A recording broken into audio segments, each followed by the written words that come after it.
is PJ from PJ's Kitchen on Tidewater Waves. Yes, sir. Appreciate you pulling All up. good, man. Anytime. Yeah, dope. So, glad to have you up here. It's dope to see new thriving, especially Black business downtown Norfolk. Yeah, they ran us away from here for a bit, but we coming back. Mm-hmm. There's a few of them down here. And I always try my best to introduce them as well as I do these interviews on the radio or whether it's TV. So there's a few of them coming back. So we'll talk about those a little bit later. Gotcha. Okay. So we could just start out for the people that don't know you. Who are you? Where are you from? PJ Philip James from Portsmouth, Virginia, man. I was born in DC, raised in Portsmouth. I was there until I was 18 and joined the military. So home for me is Portsmouth. Okay. So with you being from Portsmouth, were there opportunities or you didn't want to start up over there? Not start up, but open. When I opened PJ's here, I was looking for a food truck, and this space came available, and it was sent to me. Came to look at it, and I was like, why not open this and have people know where I am instead of chasing me around in the food truck. So we just made the determination to open up right here. I wasn't looking for a brick and mortar. It just found me. Okay. Yeah. So, in today's day and age with people doing, like you say, the mobile food catering and whatnot, you still feel the brick and mortar is a very viable business for you? Yeah, I feel like it has its pros and cons, just like, a mobile catering or a food truck has. I think with the brick and mortar, people know where you are. You have your own kitchen to operate in. You're not needing a commercial kitchen to rent out. You got your own space. So I think those factors for me are important to control those costs a little bit with regards to like commercial kitchen usage.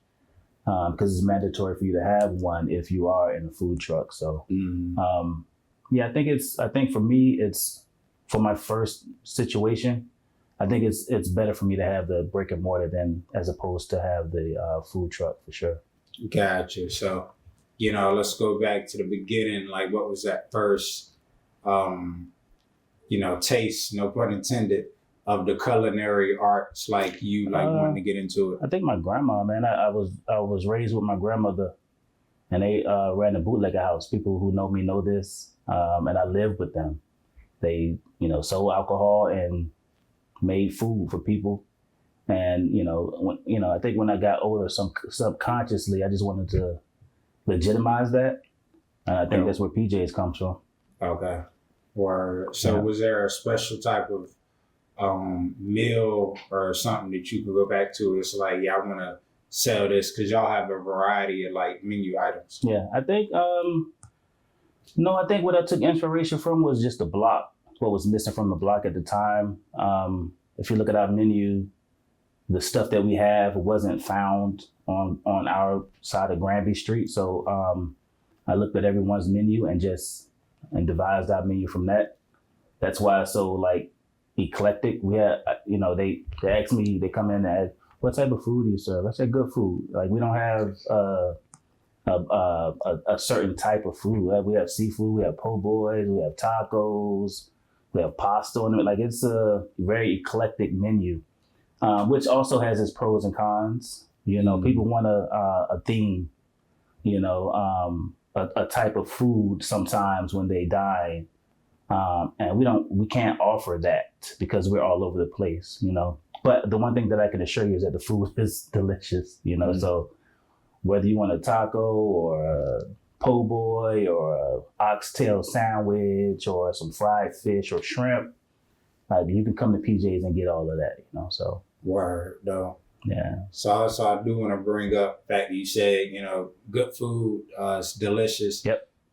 So when it comes down to the background of not like eyeballing ingredients, because usually you see recipes and it's like, just comes organic to you. So is that still how you operate? Somewhat. I think right now so that we can be as consistent as possible, we do have recipes. But I still feel like everyone throws that little dash of more something in there when I ain't looking, which is fine. As long as it's tasty. It might not taste the same every time. As long as it's tasty, I'm cool with that. We have a couple of people, Tammy, and Tammy pretty much makes all the sides for us throughout the week. So it's pretty consistently what it is, because we essentially have one person making it, but you can tell the difference if someone else makes it, because they'll throw a little, that little splash on it.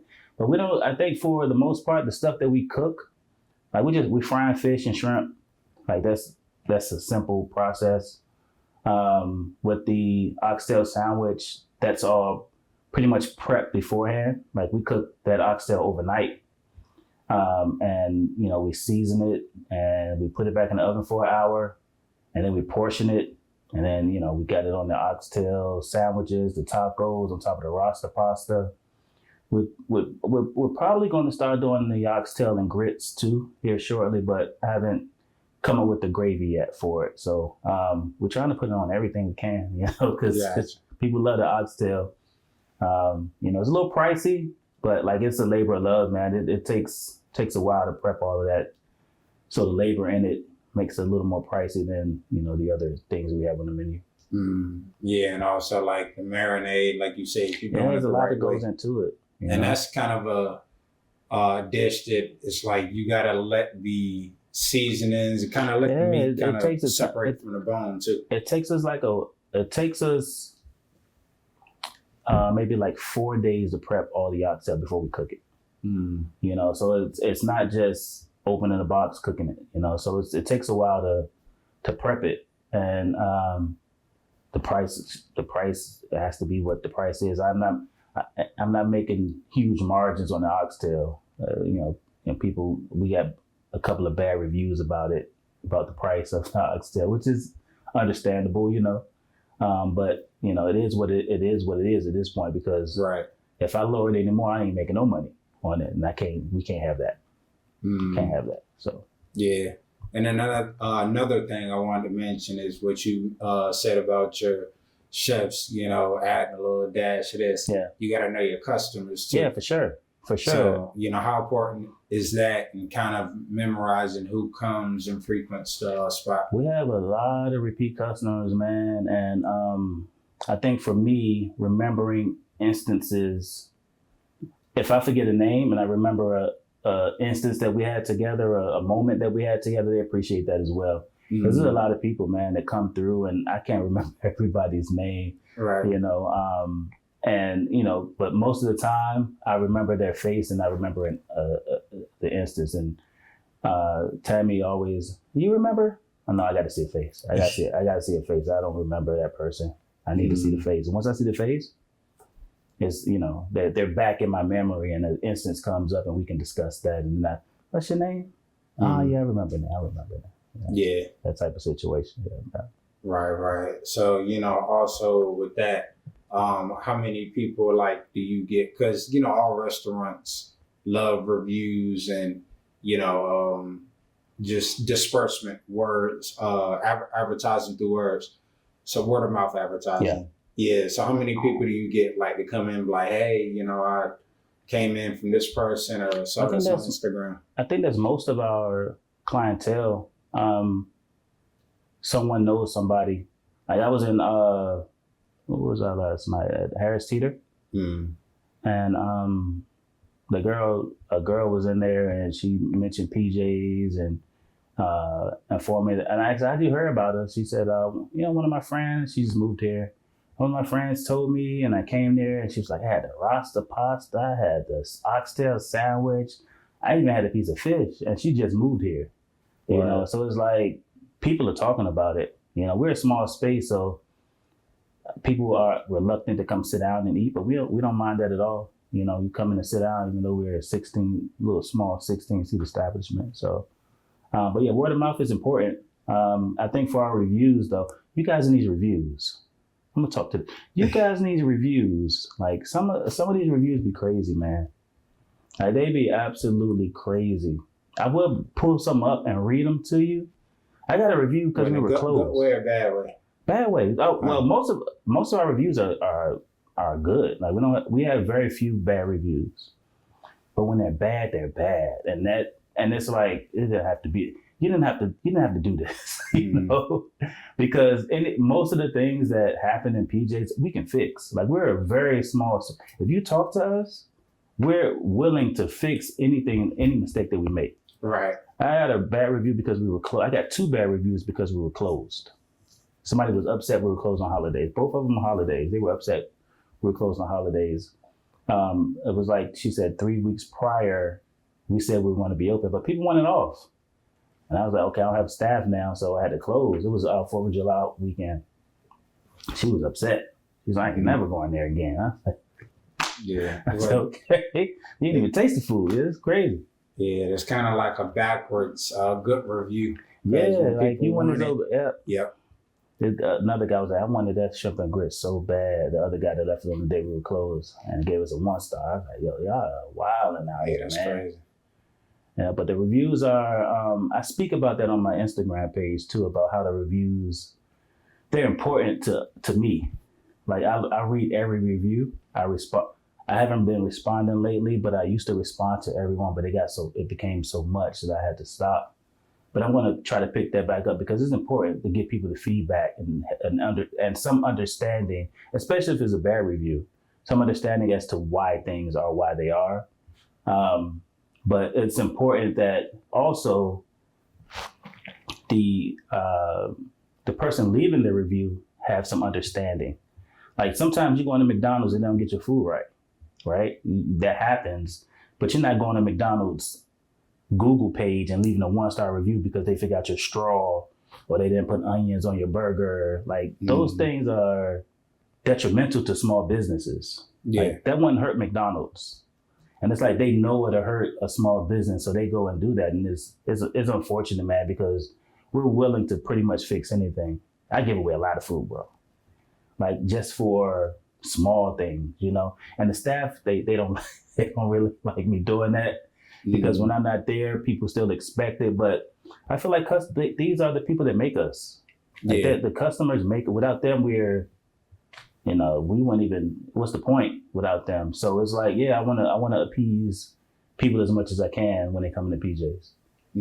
Yeah. So, also I do want to go back to your start and love for it. Some of that came from when you was in the service, correct? Yeah, in the military. I think it started with my grandmother. And then when I went to the Army, just cooking in the barracks, man. And some of the stuff is good, some of it's not. But, we still had a good time cooking in the barracks. And it taught me a lot. And then social media came around. And then you're able to, like, research stuff on the spot, learn things. I'm self-taught. I don't have any professional culinary background other than my ramen training that I have. I am professionally trained in ramen, which will probably be the next concept.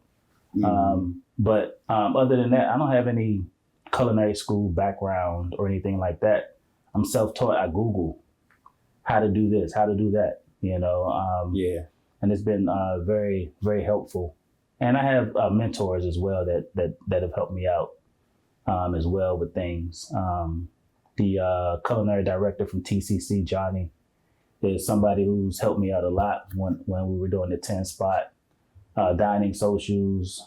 J.R. Robinson, who owns Fresh with Mr. Make It Happen in DC, taught me a lot in a small period of time about the business aspect of things. So I got and Barry, rest in peace, he just passed away. He owns a restaurant up in Maryland. He just passed away, and he taught me a lot about just the operation side of things. He bought the restaurant, took it over. It was an operational one, and he learned so much, and he just passed it on to me, man, which allowed me to feel comfortable with opening PJ's, Right. Yeah, that's dope. That's dope. Yeah. So what's been like your biggest plight, like some of the trials and tribulations for, because you could be good at cooking, but having that business. The business is different than cooking. Like, it took so long to open the spot because of that. Like people talk about the business all the time. Like, why don't you open a restaurant? Why don't you open a restaurant? because it's more than just cooking. It's the business side of things and dealing with the city, taxes. Like it almost feels like you are selling food to people to pay taxes. That's what it feels like most of the time, because even though the taxes are passed on to the customer, once we receive those funds, it should be set aside for. But sometimes you just can't set it aside. It's slow. You need it to do operational stuff. But guess what? That tax bill is still that tax bill. So cash flow is important. That's something that I've learned in the business. Have some sort of cash flow, whether it doesn't have to actually be cash, but some sort of funds at your disposal, because stuff happens. Stuff comes up, maintenance stuff. Like I said, taxes. You may need additional capital to order more supplies and stuff. So cash flow is super important when either starting and operating a restaurant. So if anybody out there looking to open a restaurant, remember that. If you don't remember anything else, remember cash flow with regards to opening any business. So how does that look like when you say cash flow? You talking about from the business, or you talking about your own? Just having some income at your disposal, set aside somewhere so that you can pivot when you need to. Because sometimes stuff comes up and you're going to need some money from somewhere, especially in the slow times. It always happens when the restaurant's slow, where you need some additional capital from somewhere. And, it's good to have like something at your disposal. And even if it's your personal cash, you can always pay yourself back from the restaurant, which is important because it's like a loan to yourself, and, just keep your receipts, write yourself a check from the business and staple the receipts to that check, and it's legal at that point, So a lot of people don't understand that. I'm not saying like right now, but when I talk to people, of course, the LLC and, however you structure a business, you want to separate that personal from business. Oh, for sure. So even though at the end of the day, from a tax perspective, it's all the same. You're going to get one check. They're not going to give you a check for your business. And you're going to get one check for everything. So. Right.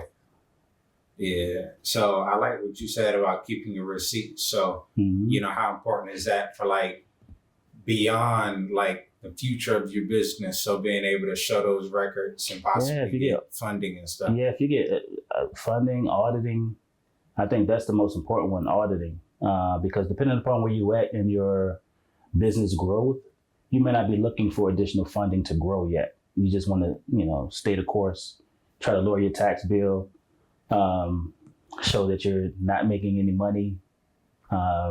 It's all going to your, what's the word I'm looking for? Your business, like expenses. Expenses. So I don't know how that lost me. Yeah, it's all going towards your expenses, so that you can get some money back from the government. But if you are looking to grow, you got to show that you're making money and are profitable. So your tax strategy is important depending upon what you're trying to do in the next year. So like we just, January started, and if I was in 2026, if I wanted to grow and, get loans from businesses, I got to show that I'm profitable. If I'm not trying to grow and I just want to stay the course, I want to lower my tax bill. Gotcha. So you want to show your growth, and you want to show that you're profitable, and you want to pay those taxes if you're looking to go ask somebody for some money. If you're not looking to go ask somebody for some money and you want to stay the course, just try to grow the space that you're in a little bit, you want to try to, you should be using your expenses to show that, I'm not really profitable right now, so that your expenses can get you some money back from taxes. That makes sense. Yeah, that makes sense.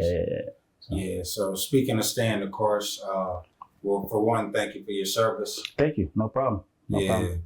So how much, how was your experience? And also, how much did that shape your discipline and roll over into you being an entrepreneur? Experience in the Army, it taught me a lot. I went into the Army very immature. I had a couple of scholarship offers to play football, but I wasn't even excelling in college. I mean, in high school. So I was like, when I look back on it, it was a mature decision to go in the Army in lieu of go to college, because I feel like I would have dropped out. Like I would have flunked out or dropped out somehow, because I was very immature. So I joined the Army, and it taught me a lot. It gave me some basic skills to be able to, provide for my family without going to college. Like I've had a very successful career and I've taken a few college courses, but I don't have a degree. And in my corporate life, I make over six figures. So it's possible for you young children out there to be on your own and not go to college. I'm not deterring anyone from college, but there's another path if you don't feel like college is for you. But you just got to find your little niche and go with that and figure it out, because like I said, if you feel like you're not doing well in high school, yeah, you're definitely not going to do well in college without any oversight. So those distractions. That's an important decision for people to try to figure something out. And the military is a good option. Like they teach you, they feed you, they pay you, and you don't have to stay in there forever. Get in there, get a little experience, get in a job that transitions well to civilian life, and get out of there, and come back to the civilian side and try to make it grow a little bit, So that's some sound advice from PJay. Yeah, nah, definitely got to use it. So, speaking of transitioning to civilian life, we talked about the business side, but it's a lot of people that also drop out of like the restaurant, business, especially as an owner. So how has, that, I guess, been for you, and how have you been able to overcome it? Oh yeah, I wanted to set PJ's on fire a few times. Set it on fire, light it up, let it go. But those are short lived. Like I feel like you see when you're in it, you see the vision and the growth, the potential. Sometimes it's headed towards that potential, then it just stops for some reason. You're trying to figure out why, like what's happening, why are we serving less people right now? And some of it's season. A few weeks in the summer, it was dead in PJ's, and I'm like, what is happening? And I'm searching all the internet just to see if nothing crazy was out there about us, because that's like the thought, like maybe somebody posted something weird that I don't see, because for 2 weeks it was really slow, and I think maybe because of the heat, but even DoorDash was slow, which is weird, So I was like, maybe somebody posted something. I was searching everywhere, man. Didn't find anything. Then it picked up.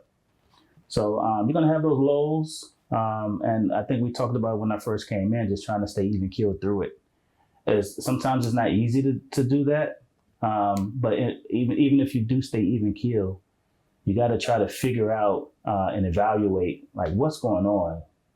What do I need to change? What do I need to grow? Something that we do need to incorporate is a happy hour. Like we're a small spot. People come in and eat, but not many. We have a bar, but I do need to incorporate a happy hour to try to get more people in. Maybe lower the price of some things, try to figure that out, adjust some pricing.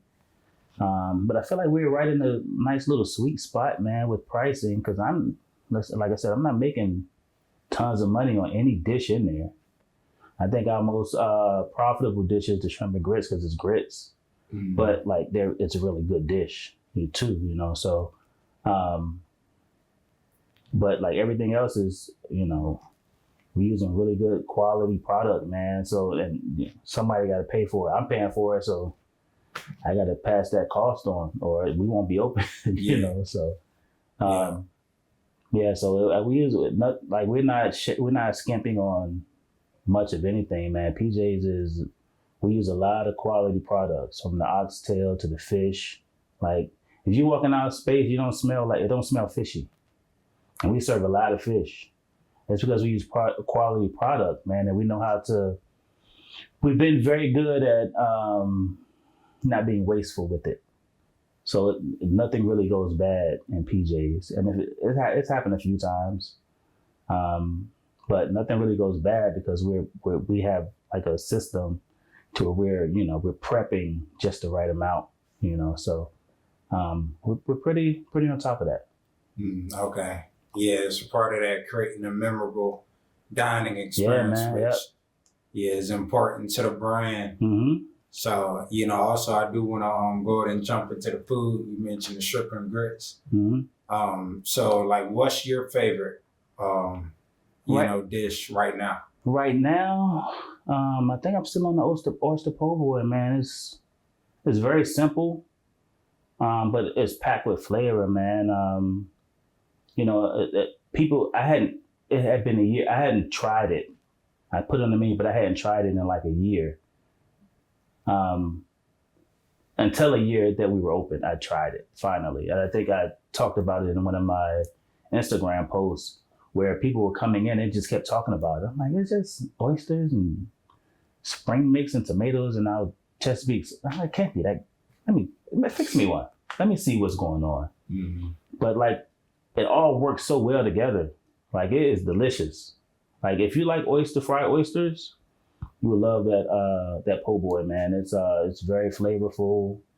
Got different textures going on in it. So yeah, I think still the oyster po' boy, but a fan favorite is the oxtail sandwich and the rasta pasta. We sell so many rasta pastas, man, throughout the week. It's ridiculous. Right. And we make it to order. Like, it's not just sitting around. I think that's why. Our rasta pasta is not just sitting around waiting for you to come get it. It's made when you order it. And I think that the freshness in that is what people enjoy and like. And of course, there are other places that do it that way as well. I think we have a good blend of our cream sauce base and jerk seasoning and spices. We use a mixture of wet and dry jerk in it. And people just love it, man. Mm-hmm. And then with the rasta pasta, you can get different proteins on top. Some people don't like that part. They want their proteins mixed in. But it's like the presentation for me. Like I do it that way because if you mix it all in, it turns all white. It's like one color. Like, you really can't see the vibrant peppers and the oxtail, how much oxtail you're getting, or the jerk chicken, and it's all kind of separate. Some people don't like it that way. They want their chicken mixed in. Can you take the chicken off the bone for me? I've gotten that so many times. Mm-hmm. If we're slow, we'll do it, but don't count on that too much. Yeah. It's like, just eat the chicken, man. It's delicious chicken, Takes away from the experience. Yeah, just eat it like it is, Mm-hmm. So. Word. So, with the po' boys is like that, would you say kind of one of the more popular options as well? I feel like with the students, it is. Okay. They're not too pricey, but you still get a really good sandwich. Any of the po' boys, for the catfish and the flounder po' boys, we give you a whole fillet on it. That's what I was about to say. I was about to bring that catfish up. Oh yeah. The catfish is delicious, man, and we put the whole fillet up there. And what I do when I get the catfish po' boy, the catfish has that line in it, and I just break it on that line and sit it on the sandwich, man. It's really good. The po' boys are really good. We use a bread from a company called Fire King. It's just not some bread from the grocery store, man. It's really good quality bread, which also makes the sandwich very well. When the bread is the quality of our bread makes the sandwich as well. So it's I feel like, again, quality ingredients. Like, we're not doing anything that's rocket science. Mm-hmm. We're doing basic stuff, using quality ingredients and just being consistent. That's all it is, for real. Yeah, and love. Yeah, that's it, man. We I think during the week, you got Tammy in there running things. And, you know, she cooks with love. Everyone loves her cooking, you know, but on the weekends as well, it's still consistently what it is. You know, she's there most of the time. Her and I grew up together, you know, me and her brother were best friends. So, you know, and she cooks at home. So I'm like, yo, just why don't you come work at PJay? And she was hesitant at first, but she finally came over. Excuse me. She came over and blessed us with her presence. So, yeah, it's been a real good relationship with her and I. Okay. Yeah. So, speaking of the brand, what's like an unknown fact about you and PJ's? About me, I'm really good at poker. No limit hold'em, which is why I have not been to our casino yet, because like I would be over there. I wouldn't be in PJ's at all. I have not gone to the casino. I've been once. All right. I've been once. My wife and I went once. Just walked through though, in and out. But I love playing poker. I'm very good at it. I've played in the World Series of Poker before. I didn't place or anything. But that's like a fun fact that people really don't know about me. About PJ's, we're looking for a bigger space. I feel like I want to change the vibe up to make it more, I don't want to say hip because I feel like we're hip, but just to have people sit differently at tables and across from each other and change the menu up a little bit. So definitely looking for a bigger space. And with that, probably conceptually would change the concept a little bit. So I think that's something that I haven't really spoke about often or people have heard about PJ's yet. So, yeah. Excuse me. But, excuse me again. But yeah, so, you know, what I guess would be your ideal space or location? Maybe like a 60-seat establishment. I don't want nothing too big, nothing too small. There are a couple of places open around downtown that I'm looking at, but with how the foot traffic has changed on the Baxter end of downtown, as opposed to the Hilton main end, it's like I'm looking down this end. It's like the foot traffic is heavy down here because of the hotels and, you know, you got right on the water. Yeah. So, and I know with that though, that your lease is going to be a little bit more expensive, but I feel like I could definitely thrive on this end of Granby. And I spent yesterday just driving around, man, just looking to see what's open before I hit my realtor up. Derek Barnes, this guy's looking for a realtor. Before I hit him up to, you know, hey, let's start looking for a space. I'm just looking at the vibes right now, but this end of downtown is definitely a lot more viable than the other end. Even with like Rock the Dog, they're doing some amazing things to try to bring people back, but that traffic rarely conveys itself to the other end of Granby or the other end of downtown. So even when it is thousands of people down here, we don't see that residual. Parking too. Yeah, parking, but they changed garages. Yeah, they kind of changed it up a little bit to where it's free at least in the garages for a couple of hours to try to get people back down here. Also, when they have like what is the R&B block party? Yeah, the R&B block party. When they get on those grounds, they can't leave. So we don't see the residual of that either. They're people just going straight home, straight over there, and we're just, you know. I feel like if they had like if you can come and go, so people can explore a little bit, it would help out the businesses down here. But what I was told is that the scope don't want the back and forth. Yeah, that makes sense. Yeah, so you know, it is what it is. We just got to find our people in those times. Try to promote before. If people want to come grab a bite before, they got a ticket or something. Do some sort of promotional thing. Yeah. With people with tickets and see if that helps. And I think that'd be dope because, you know, I mean, you can really attach yourself to any event. So even if people, you know, obviously go on having drinks and all that, you got to eat. Yeah, for sure. So you the pregame, all of that stuff. Yeah. So, and I think that's what we've been talking about, like having like a pregame or postgame. You know, they bring it back first Fridays. Yeah, next week. And it ends at what, 8:30? Postgame at PJ's or something like that. It's right on. It's right in front of us. There. You know. Right So there. yeah. So we're working on some things, man. Trying to boost our presence, and people really don't. Again, we've only been about a year and a half, a little over a year and a half. We're not really well known yet. You know, we kind of went viral the other day for some of our Instagram posts. Even some of my friends that I went to high school with didn't know I had a restaurant. Oh wow, that's dope. They're commenting on the post like, I went to school with him, and they live right over in Portsmouth. So like people still are finding us, man, and we're gonna find out people. I'm sure take the ferry over. That's it. You get a discount for taking the ferry or something like that. Get on one of those scooters, man. Right. For yeah. So, but yeah, we didn't talk about a lot with the brand. So what's next for you, man? Like, you know, I know you talked about possible bigger space, but you know, just even in general, you know. Man, I'm thinking a couple of things right now. We're looking at some real estate, you know, just to get in the real estate market. Something I've been trying to do for a few years.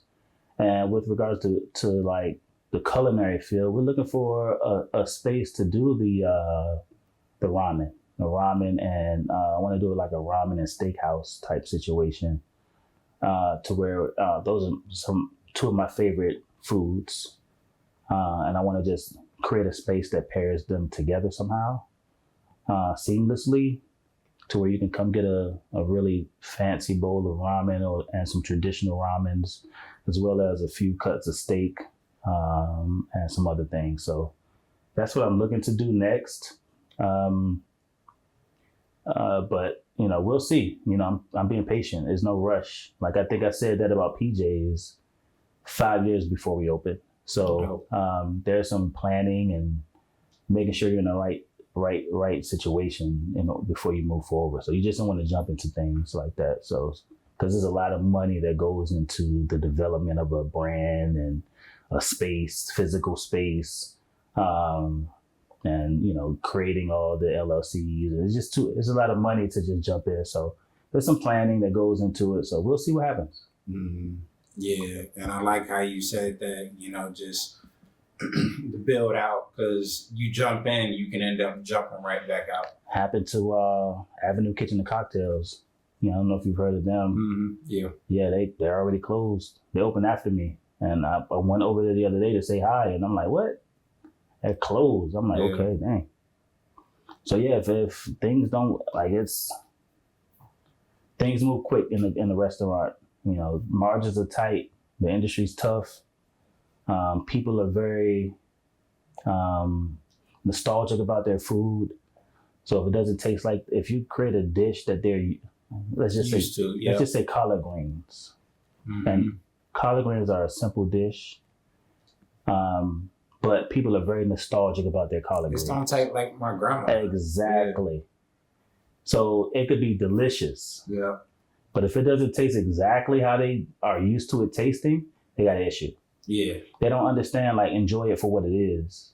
They want it to be what they are used to. So those things are, that thought process hinders restaurants immensely, especially soul food restaurants, because people want the food to taste like they're used to it tasting instead of enjoying the food for what it is. People say that, I say, but is it nasty? This don't taste like my grandma. What is it? How does it taste? Like, I understand that.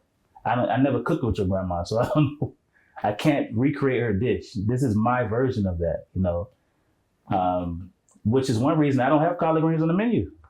That's one. Like, I didn't have chicken wings on the menu for a while because of that. I want my chicken fried hard. It's not hard enough.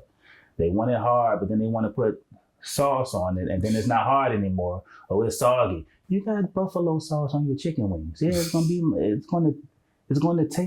to take away from the crispiness. It's starting to taste. You know, those things are, it's something to anticipate if you move into the restaurant industry. And for the most part, we do. And for the most part, we handle it well. Sometimes, though, it is super frustrating. Yeah. to deal with. And we try our best to deal with it as professionally and as positively as we can. But sometimes, man, it's like, y'all got to do better. Y'all got to do better. Even with some of the bad reviews, man, I've been kind of fighting back with the reviews a little bit, trying to say, hey, listen, I don't I understand what you're saying, but like the way that you're saying it, somebody got mad at us because of the parking. I can't control the parking. Right. It's not on my. I can't. That's something that's out of my control. Like I don't even know why you mentioned that, because I can't do anything about that. Yeah. I wish I could, but we've had talks with the city, and I hope some of those talks is what led to them creating a free parking for a couple of hours. So that was, I think that was pretty cool of them. Yeah. To try to get people back down here, because the foot traffic is slowed down heavily. So we'll see what happens. Word. Dope. So yeah, where can the people find you? They want to tap in. PJay's on Granby. PJaysongranby. PJay's on Granby. That's the only Instagram I really monitor. Our social media guy manages it, but I have a couple of other Instagrams, but I'm not on them. So, but if you want to, message us, PJ's on Granby, or info@pjskitchen.com is my email address for any inquiries. Our website is www.pjskitchen.com. You can book reservations, catering through there, and you can also order through DoorDash, Toast if you want to order for pickup through pjskitchen.com as well. So, yeah, come see us, man. Come check us out. Yeah, for sure. So, also, I do want to say you brought up the Jordans on Saturdays. Saturday, yeah. If you wear your Jordan 1s, you get 10% off on Saturdays. We're not gonna. You got to mention it though, because we're not walking. We're not looking at people's feet every time they walk in the door. If you got your Jordan 1s, hey, I got on my 1s. Can I get the discount? Sure, we're gonna honor that. So Jordan's my favorite shoe. If you guys been in the shop, we got a couple of exclusive pair up on the wall. Come check us out, man. Come check us out. There's a nice little vibe in there. Yeah, for sure. So yeah, I definitely be in there. Come through, man. Come through. Yeah. Come through. That's my favorite shoe as well. Yeah. They're very comfortable. Yeah. So yeah, we got PJ's on Granby Street, and keep going up. Trying, appreciate you pulling up. I appreciate the opportunity, man. Y'all come see us. Check us out. For sure. And we out.